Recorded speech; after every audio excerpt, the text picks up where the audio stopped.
السلام علیکم. په ناروې کې چې د قرآن پاک بې حرمتي شوې د هغې باره کې ما یو څو اشعار لیکلي،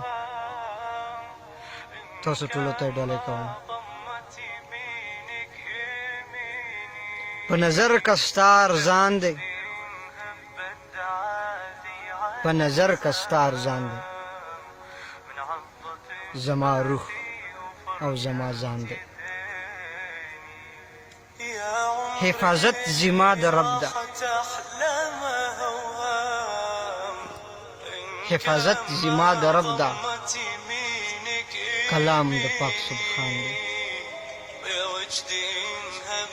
نیغه لار ښایي هر چاته، نیغه لار ښایي هر چاته، هادي د ټول جهان دی. نیغه لار ښایي هر چاته، هادي د ټول جهان دی. اغیاره په دې پوه شه، اغیاره په دې پوه شه، خپا پرې هر انسان دی. اغیاره په دې پوه شه، خپا پرې هر انسان دی. د امن رڼا،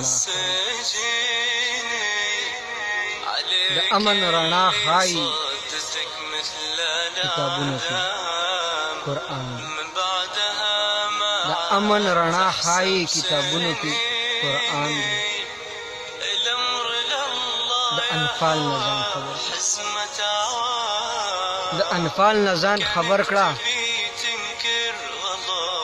پکې تاسو ته بیان دی. د انفال نه ځان خبر کړه، پکې تاسو ته بیان دی. د حبیب له برکته، د حبیب له برکته رالیږلی قرآن دی. د حبیب له برکته رالیږلی قرآن دی. دی عجب عجب حالاتو، دی عجب عجب حالاتو، مخلص تر زما دی. په نظر که ستا ارزان، زما روح او زما ځان. د انفال نه ځان خبر کړه، پکې تاسو ته بیان. والسلام.